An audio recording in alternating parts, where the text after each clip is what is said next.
जानी मानी अभिनेत्री रन्या राव बड़ी मुश्किलों में फंसती हुई नजर आ रही हैं। एक बड़ा खुलासा उनको लेकर हुआ है, लेकिन इसी बीच उन्होंने कोर्ट में रोना धोना शुरू कर दिया है और साथ ही साथ विमेन कार्ड खेलने पर अब उतर आई हैं रन्या राव। रन्या राव को directorate of revenue intelligence DRI ने 4 मार्च 2025 को बेंगलुरु के केम्पागौड़ा अंतर्राष्ट्रीय हवाई अड्डे से गिरफ्तार किया था।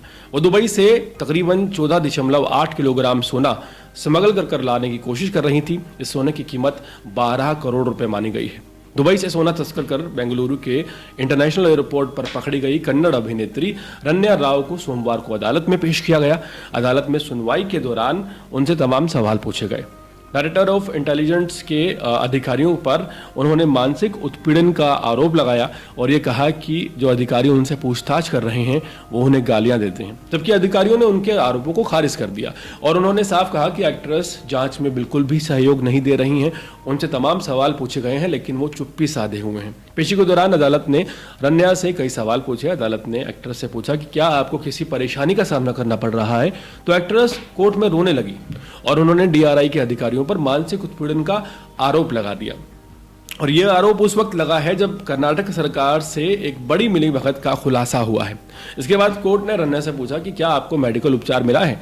इस सवाल का जवाब देते हुए एक्ट्रेस ने कांपती हुई आवाज में कहा कि वो मानसिक उत्पीड़न का सामना कर रही हैं। जिस तरह से स्मगल करती हुई अपने निजी कपड़ों में तकरीबन 15 किलो गोल्ड लाती हुई पकड़ी गई है रन्या राव, और वो पिछले 15 दिन में अगर कहे जाए तो तकरीबन 4 बार दुबई गई थी। तो अगर 12 करोड़ का एक बार गोल्ड लाती हैं, तकरीबन मान के चलिए 50 करोड़ का गोल्ड वो शुरुआत में ही थोड़े दिनों में ला चुकी हैं। इन सब गंभीर आरोपों को लगने के बाद रन्या राव आरोप लगाती हैं डीआरआई के अधिकारियों पर और उन्हें फंसाने की पुरजोर कोशिश करती हुई नजर आ रही हैं। विमेन कार्ड खेलती हुई नजर आ रही हैं, जो अक्सर महिलाएं करती हुई हमारे देश में नजर आती हैं। यहाँ पे सबसे ज्यादा हैरानी की बात यह है कि एक बड़ा खुलासा रन्या राव को लेकर हुआ है। कर्नाटक सरकार ने तकरीबन 12 एकड़ जमीन रन्या राव को आवंटित की थी और हैरत की बात यह है कि यह जमीन सरकारी जमीन थी। हाल ही में खुलासा हुआ है कि 2023 में रन्या राव की एक कंपनी को कर्नाटक सरकार के द्वारा 12 एकड़ जमीन सरकारी भूमि आवंटित की गई थी।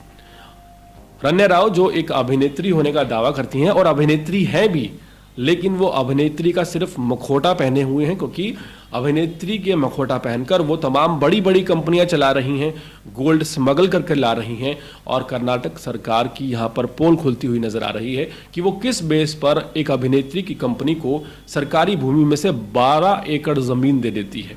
और तब जब ये सारे खुलासे सामने होते हैं, बड़ी बड़ी बातें निकलकर सामने आती हैं, 12 करोड़ रुपए का गोल्ड पकड़ा जाता है उनके निजी कपड़ों में से, उस वक्त रन्या राव रोना धोना शुरू कर देती हैं और कोर्ट में जाकर ये कहती हैं कि उनका मानसिक उत्पीड़न किया जा रहा है, उनको गाली दी जा रही है। डीआरआई के अधिकारियों ने पूरी तरह से पोल खोल दी है और उन्होंने साफ कर दिया है कि जितनी भी पूछताछ की गई है रन्या राव से वो रिकॉर्डेड है, उसकी वीडियो रिकॉर्डिंग उनके पास मौजूद है और ऐसे में उनके ऊपर जो अनारगल आरोप लगाए जा रहे हैं वो सिरे से खारिज करते हुए नजर आए हैं। रन्या राव जो कि खुद एक बड़े स्कैम में पकड़े गई हैं, यहाँ पर डीआरआई के अधिकारियों को विमेन कार्ड खेलकर फंसाने की कोशिश कर रहे हैं। पूरे मामले पर आपकी राय क्या है, कमेंट सेक्शन में जरूर बताएं।